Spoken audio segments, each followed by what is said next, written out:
Typically, now it depends on the design of the slab. So it's typically 1 inch on a 4-inch slab. The thicker the slab, the thicker the fill line will be. But in most standard cuts, it'd be an 1/8 inch. It's the original control joint that's been cut. So it'll be an 1/8 inch wide by 1 inch deep. That's the most common that we see. Over here you can see, so the nice repair that they just made, we've actually been doing this over a couple of days. We've actually been making these same repairs here for the last couple of days. This cut that I made a few minutes ago is to honor the existing joint under the repair. So we're going to actually fill that right up until we get to the wet material. So we'll fill that with polyurea in just a moment.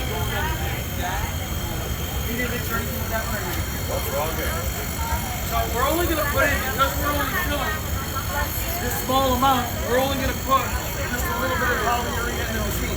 First thing that I'm going to do though, before I pour the material in, we've stored the machine overnight with oil in the lines. And we'll describe why the oil is important in a few minutes.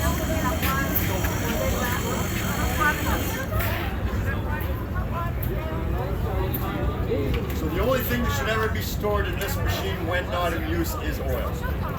Never, ever, ever leave product in the machine. This part of this product, which is the isocyanate, the hardening agent, can harden all by itself. It's pretty nasty stuff. Can make your pump a big mess. Very hard to clean it out. Rust up the sidewalls. Can cause clogging in your lines. So this is a product that you're going to want to make sure if you're going to buy a pump and use a pump, you're going to want to properly maintain your pump. It can either be a real money maker or a glorified boat ace. Whatever you want. All right, so behind here, and unfortunately it's hard to see, I'm just pumping out the oil that was stored in the machine into the waste bucket. So, but I'll turn around in a minute and show you a little bit more about that.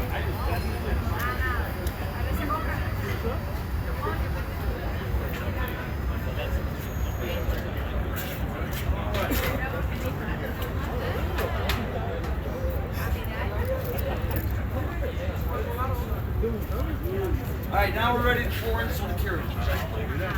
If you'd like to, I'll spot from this side.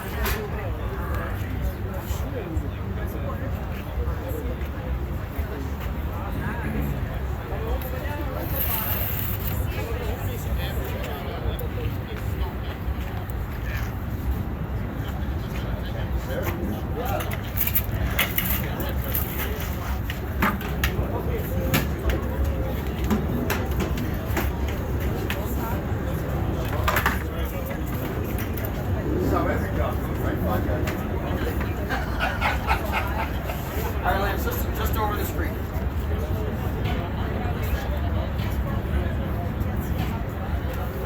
Beauty.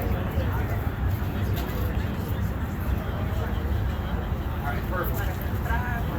So one thing that I'm doing here is I've got 2 separate racks. Again, one side has to be separate the other. So before we even started, I marked down and put 2 racks down the top. Those are my cleanup rags. I'm going to keep all that material separate. Cross-contamination is a terrible thing.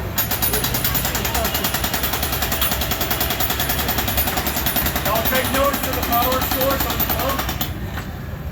Deep cycle battery with an inverter. No cords. Nothing we're dragging around. No generator. Alright, so as you guys can see, alright?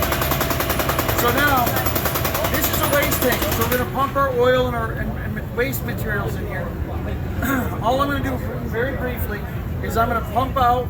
There was some oil still left in the machine. I'm going to pump out until I get 2 clean streams of material. Now, one thing that can happen over time, if you don't clean a machine correctly, you can come off ratio. We're going to do one shortcut today. Normally, you take a small plastic bucket and you time 15 or 20 seconds of joint fill material to fill a cup. You can take that material and put it back in the appropriate bucket. Then you'll do the same exact thing with the other side, and you're going to time both sides. The reason that's important is if you're pumping off ratio, you're going to have a terrible problem. The material is not going to cure correctly.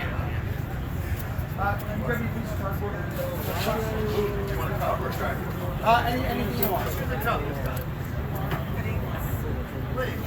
All right, I'm just going to pump out until I can see material. I want to make a pancake. Okay. A hockey puck. Anything you like. I love hockey. Let's make hockey pucks.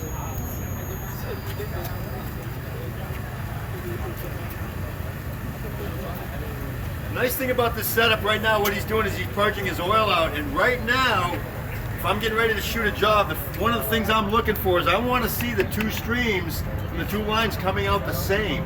I want to make sure I got the same pressure. I'm getting equal material coming out of the end of that nozzle.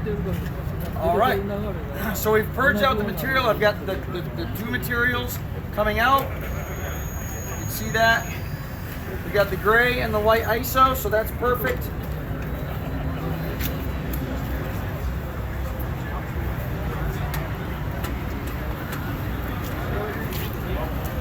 All right, and I'm just going to put my mixing tip on.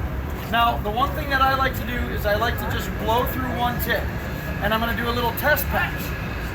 Now, keep in mind, this material will start to gel in just a few seconds, so you don't have a lot of working time. So what we're going to do is we're just going to take this little cup. What do you want, a quarter inch? We're going to mix this material. You'll see it come down through the tip. We got a nice clean mix.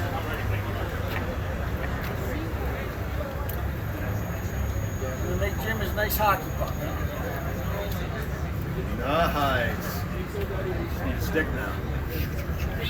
There you go. All right, perfect. Now this tip is going to be wasted. That material, I'm going to wait 10 minutes or so. I'm going to make sure that sets up, it tacks properly, it's got good color to it, everything's blended well. So this is something we would do before we start putting the joint filler in. Why? Because if we're off ratio, if we're only shooting one component, not the other, it's going to be a nasty mess that'll never cure that we've got to get back out of the joints. I want to save myself the trouble of having to deal with all that business by shooting myself a hockey puck. We'll give it the 10 minutes or so, touch it, make sure it's cured up everywhere. I got good consistent curing everywhere. Change out my nozzle, we're good to go.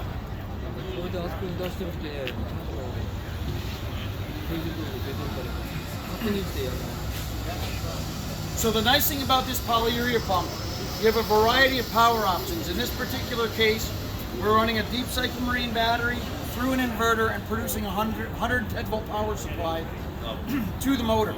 Warming up nice. You can also run it with small generators, and you can also plug it into the wall as well. Depends on the size of the job you're working on. If you go the route of the battery and inverter, we recommend always two batteries. One is a morning battery, one is an afternoon battery. This particular inverter has a voltage readout on it, and it'll actually tell us what the charge rate of the battery is. However, when you're on the job and you're going, and time is of the essence, you won't always look at that. So it's a good reminder that battery will die over a period of time, and when that happens, the inverter and the controls on this machine are working much, much harder to get that to continuously pump material. So every 4 hours we swap the battery. What can I assist? You're gonna drive that machine. So let's fill that one first while we're over here, and then we'll come back and fill this. All right. So let me just I'm gonna get my material loaded up with my tip here.